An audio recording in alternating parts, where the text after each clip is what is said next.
வாழிய செந்தமிழ் வாழ்க நற்றமிழர் வாழிய பாரதமணி திருநாடு. பாரதமணி திருநாடு நேரில் அனைவருக்கும் வணக்கம். நாம் அந்த நாளில் என்ற தலைப்பிலே கடந்த காலங்களில் இதே நாளில் என்னென்ன நிகழ்வுகள் நடந்தன என்று ஆசை போட்டுக் கொண்டிருக்கிறோம். அந்த வகையிலே இன்று ஆகஸ்ட் 12 இன்று சர்வதேச யானைகள் தினம். காடுகளில் சூழலியல் சமநிலையை பேணவும் விதைகளை பரப்பவும் யானைகள் பெரிதும் உதவுகின்றன. இதனால் யானைகள் காடுகளின் பொறியாளர்கள் என அழைக்கப்படுகின்றன. ஆசிய ஆப்பிரிக்க யானைகள் குறித்த விழிப்புணர்வை ஏற்படுத்தவும் அவற்றின் வாழ்விடங்களை பாதுகாக்கவும் 2012ஆம் ஆண்டு முதல் இந்த நாள் அனுசரிக்கப்படுகிறது. கல்வியறிவே இல்லாமல் நீராவி இன்ஜினை கண்டுபிடித்த திரு ஜார்ஜ் ஸ்டீஃபன்சன் அவர்களின் நினைவு நாள் இன்று ஆண்டு 1848. இவர் ரயில்வேயின் தந்தை என போற்றப்படுகிறார்.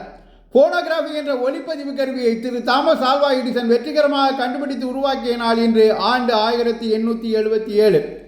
நீர்மூழ்கி கப்பலின் தந்தை என போற்றப்படும் நீர்மூழ்கி கப்பலை கண்டுபிடித்த திரு ஜான் பிலிப் ஹாலண்ட் அவர்களின் நினைவு நாள் இன்று ஆண்டு 1914.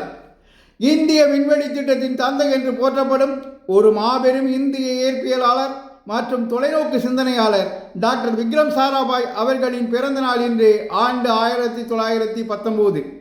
நோபல் பரிசு பெற்ற சர் சி வி ராமனின் வழிகாட்டுதலில் காஸ்மிக் கதிர்கள் பற்றி ஆய்வு செய்தார் இவர். இந்திய விண்வெளி ஆராய்ச்சி நிறுவனமான இஸ்ரோ உருவாக பெரிதும் பாடுபட்டார். கேரளாவின் தும்பா நகரில் இருந்து முதல் ராக்கெட்டை விண்ணில் செலுத்திட வழிவகுத்தவர் இவர். இந்தியாவின் அகமதாபாத்தில் இந்திய மேலாண்மை நிறுவனத்தை IIM அகமதாபாத் நிறுவினவர். ஹோமியோ பாபாவின் மறைவுக்கு பிறகு அணுசக்தி ஆணையத்தின் தலைவராக பணியாற்றினார். இப்படி இந்திய விண்வெளி ஆய்வுகளின் விடிவெளியாக திகழ்ந்த டாக்டர் விக்ரம் சாராபாய் தனது 52வது வயதிலேயே அவர் தங்கியிருந்த விடுதியில் மர்மமாய் இறந்தார். அப்பொழுது தொடர்ந்து நிகழ்ந்து கொண்டிருந்த விஞ்ஞானிகளின் மர்ம மரணங்கள் வல்லரசுகள் பாரதம் வளர்ந்துவிடக்கூடாது என எண்ணினவோ என்று அன்று முதல் இன்று வரை சிந்திக்க வைக்கின்றன. இவர் 1962 சாந்தி ஸ்வரூப் பட்நாகர் விருதும் 1966 பத்மபூஷன் விருதும் வழங்கி கௌரவிக்கப்பட்டார்.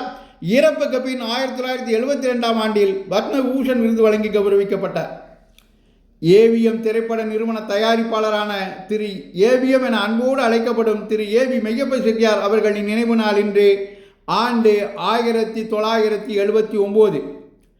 தமிழ் திரைப்பட தயாரிப்பாளர்களில் ஜாம்பவான் என கருதப்படுபவர் ராமு திரைப்படத்திற்காக பிலிம்பேர் விருது வழங்கி கௌரவிக்கப்பட்டார்.